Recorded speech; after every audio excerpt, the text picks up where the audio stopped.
اللهم صل وسلم وبارك على سيدنا محمد وعلى اله وصحبه وسلم اجمعين. ازيكم يا حبايبي؟ ربنا يخليكم ليا وما يحرمنيش منكم. ما تنسونيش بقى باللايك وسبسكرايب وتفعلوا الجرس ويوصلكم كل جديد ان شاء الله باذن ربنا، كده تنالوا كل اللي انتوا تتمنوه يا رب.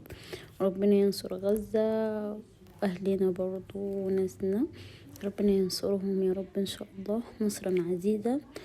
ما تنسوش بقى تتابعوني، الله يبارك لكم، باللايك وسبسكرايب وتفعلوا الجرس عشان يوصلكم كل جديد.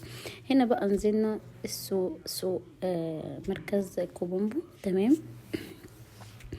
انا من اسوان، بس في طبعا مراكز بتبقى في المحافظه. انا بقى عندي حتى اسمها كوبومبو.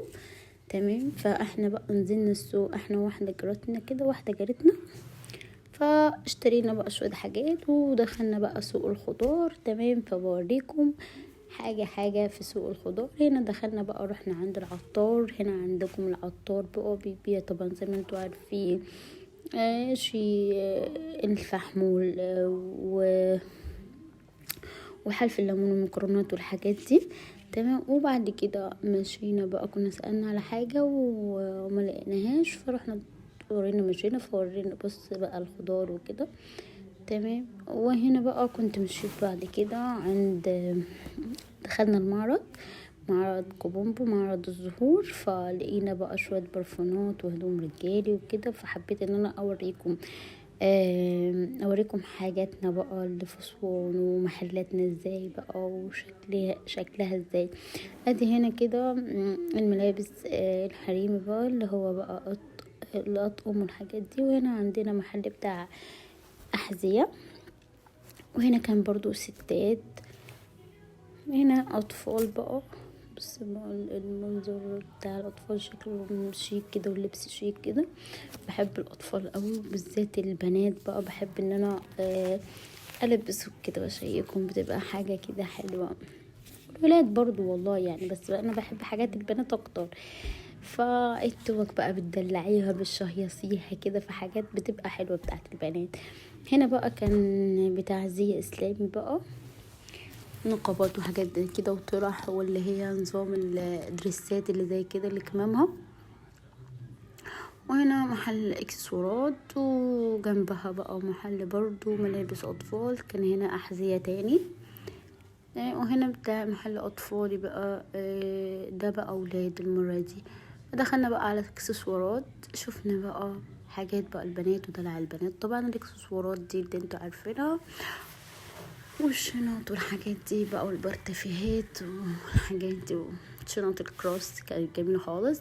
طلعنا بقى من المعرض دي، جنب المعرض في محلات بقى هنا صغيرة بتاعت المجلس بقى. المحلات دي الصغيرة اللي بتبقى كده. تمام. في أطفال اللي هم لسه بقى كانوا رضع وكده، في حاجات كبار، وفي حاجات زي على حسب بقى ما شاء الله يعني. كان كتير المحلات، فاحنا كنت بصور لكم كده على قد ما اقدر، فتصوير كده اللي هو خطيف، وان انا مكسوفه اصلا اطلع السوق كده وان انا اصور لكم والله وكده يعني. فبس بقى كان هو ده. هنا برضو محل اطفال ولادي كده شفناه بقى. وهنا رحنا بقى مشينا بقى خلاص من جنب المحلات. طلعنا بقى هنا في مطعم الواحة. هنا جميل جدا واكله كمان جميل. تمام. مش عارفه اوريكم الارض ولا ايه. هنا بقى طبعا زي ما انتم شايفين محل بتاع شاورهات وكريمات والحاجات دي يعني، والبرسيل والاوكس والحاجات دي والاوكسي. تمام. فهنا ما شاء الله كان المحل ما شاء الله ما شاء الله تبارك الله، كان محل كبير قوي. هنا بقى برضو بقالة اللي هو المكرونات بقى والملوخية الناشفة والغلة بتاعت الفشار ويعني والحمص.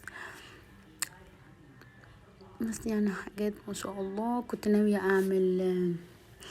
ناوية اعمل النهاردة مكرونة، فالحمص ده اللي لقيته قلبت عليه بقى عندنا هنا في محلات، فما لقيتش. قلت يا ريتني كنت اشتريت بقى لما انا كنت بشتري حاجات من كوبومبو. هنا بقى العبايات والحاجات دي، فاللي بيتابعني بقى يكتب لي ان هو من فين، وتابعني برضو من فين كده. ويقول لي بقى بلدنا حلوة ولا لا. وهنا كان ممر الجسرية، حتى عندنا اسمها الجسرية. تمام. برضو هنا أحذية، كان الشوز ب100 جنيه، كان حلو يعني، سعره حلو. وهنا بقى من الناحية التانية بيات. بس انا قد ما بقدر والله العظيم ببعد التليفون عن الناس، عشان ان انا ما اوريش، بس اطلع شوش الناس بقى على التليفون وكده على النت. فبس هنا بقى محل كان ستاير وكده، ما شاء الله تبارك الله. استأذنت من صاحب المحل، فقلت له معلش ان انا عايزه اصور وكده.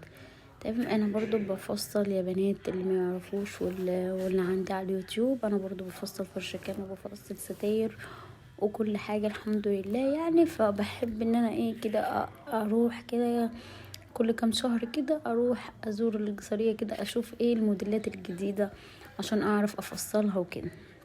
والحمد لله بعون الله بعرف افصل اي تفصيله. تمام. هنا دخلنا بقى المحل، كنت اشترينا بقى جواكت وكده.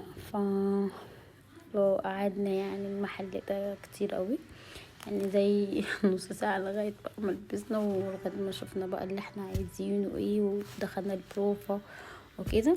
وجينا بقى من كوبومبو. كان البيت متكركب طبعا، مفيش حد ان هو يعمل لنا غدا. تمام. اللي هو اشتريت بقى سمك، وقلت بس هروح اعمل بقى رز صيادية وسلطة كده وشوية خيار وطماطم، والحمد لله نعمة ورضا. هنا كنت حطيت الزيت بقى زي ما انتوا شايفين، حل على النار وحطيت الزيت. وبعد كده بقى نزلت بقى فرمت بصلتين كبار من البصل. تمام. بشرتهم كويس خالص، وادي بطلعهم كده من الكبة واروح احطها بقى كده في الحلة. بقيت بقى ان انا اطلعها. وابتديت ان انا اقلبها كده وغاية اقلبها كويس خالص. ادي بقى كده بسم الله ما شاء الله يعني تبارك الله. رز كمان طلع تحفة والاكل تحفة.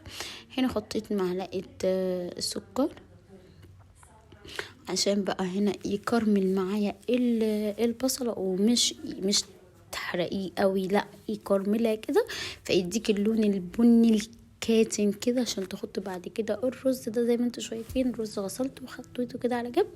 فابتديت ان انا اقلب البصلة كده لغاية ما هنا كده احمرت معانا. تمام.